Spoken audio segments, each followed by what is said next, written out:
Hi, I'm Wyatt, your local Skyline forecaster.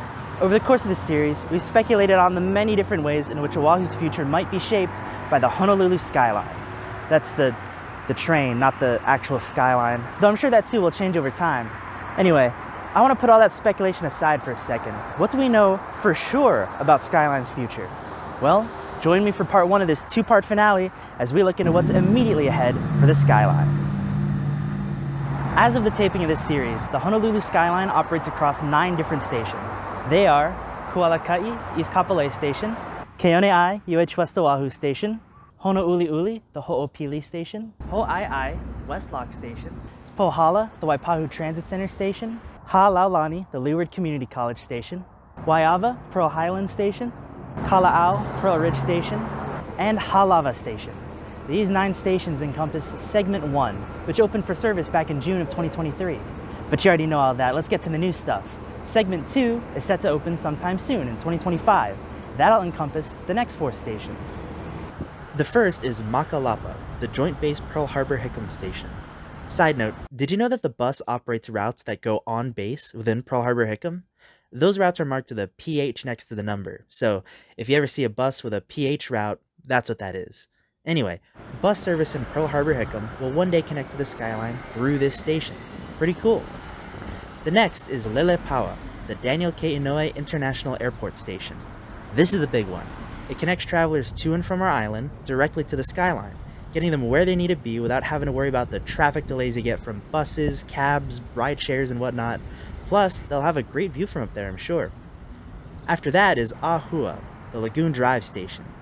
This brings the Skyline to the industrial area just outside the airport, as well as Ke'ehi Lagoon. I don't really have much else to say about it, other than that it looks very distinct compared to the other stations we've had so far.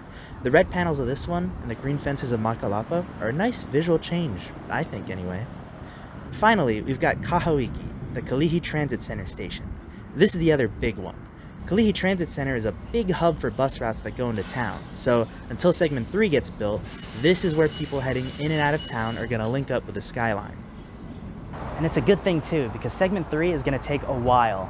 It's the third and final segment of the Skyline, set to open all the way in 2031, so yeah, a while. It'll encompass all the remaining stations, none of which have actually been built yet. They're still busy relocating all the utilities under Dillingham Boulevard. In the meantime, why don't I show you where the rest of the stations are going to be? Not many people know where they are, considering, they don't physically exist yet.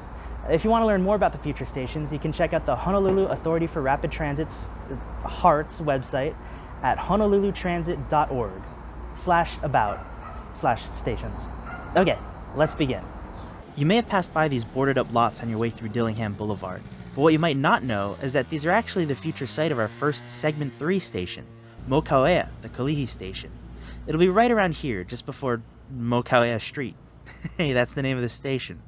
Anyway, it'll be the first of 2 stations on Dillingham Boulevard. The second station will be here, New Helewai, the Honolulu Community College Station. It'll be right here on the very corner of the Eva side of campus, just next to Building 3. Considering how long construction crews have been working on Dillingham, I'm surprised to learn that those are the only 2 stations that are actually going to be on Dillingham. Veering off onto Ka'ahi Street, we have Ku'uvili, the Iwilei Station. By the way, that website I mentioned earlier explains all the Hawaiian names for these stations. This station, for instance, is named after a Hawaiian fish pond that used to be in this area, serving the Honolulu Ahupua'a. Pretty cool. Next we have Ho'olau, the Chinatown Station. Again, you can see the area that they fenced off to begin construction. Now, Chinatown is a huge center for local commerce and serves as another major bus hub for the downtown area, so you can bet that this station will likely be pretty popular. After that is Kulolo'ia, the downtown station. No relation to Kulolo, I checked. It's going to be right here on Ala Moana Boulevard, just between Bishop Street and Alakea Street, right next to the power plant. Now, I've mentioned previously that only 3 college campuses are getting their own Skyline stations, but this station is notably close to Hawaii Pacific University's campus over at Aloha Tower Marketplace. It's just a block away, about the same distance that Keone'ai Station currently is from UH West Oahu, so you can kind of think of Kulolo'ia Station as the de facto 4th campus station. It's also right by the heart of downtown, giving access to the business district here. Finally, we reach Skyline's ultimate eastern terminus, Ka'akaukukui, the Civic Center Station.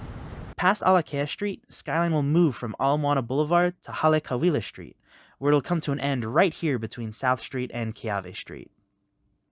This is as far as Skyline will go under its current budget, but originally it was supposed to have 2 additional stations past this point, as per its original plan. And now these 2 stations of course got cut for budgetary reasons, but both Hart and Mayor Rick Blangiardi have made it clear that they want these 2 additional stations built at some point in the future. Hart even lists these additional 2 stations with all the other stations, only these 2 are classified as future stations. Now, there are no timeline estimates past this point, and no funding has been approved for any further construction, but if we ever were to get a 4th segment, we would get 1 new station here on Ward Avenue where Haleakowila Street ends, right next to where Ohana Marketplace or Sports Authority used to be. I think they're building another Ward Village high-rise here. Anyway, this would be Kukuluwai'o, the Kaka'ako station. Then, Skyline would shift onto Queen Street and continue along until it reached the other station, Ka'alia, the Ala Moana Center station. It'd be right around here on Kona Street, wedged between the parking structures of Ala Moana Center and the Central Ala Moana. Why do they pick such a confusing name for that building? Hart and other proponents of the Skyline have long advocated that this station in particular get built. For one, Ala Moana Center is the state's largest shopping mall, so having a train station right here would bring a lot of economic opportunity. Second, Ala Moana Center doubles as one of the island's largest bus hub routes. We got buses here going not just west like the Skyline does, but also to East Honolulu, to the windward side, even to the North Shore. So having a train station here would link all of those riders not just to the Skyline, but also to all the other bus routes that the Skyline connects to. Sadly, of course, this station and the one before it got cut in order to keep the Skyline's ever-inflating budget from ballooning past $10 billion. So yeah, pretty understandable. Okay, so what's next? Well, past this point, we gotta move back into the realm of speculation. So if you'd like to hear more about that, stay tuned for the finale of this finale. Until then, I've been Wyatt, your local Skyline forecaster, reminding you that even the seats facing backwards are still moving forwards. Aloha!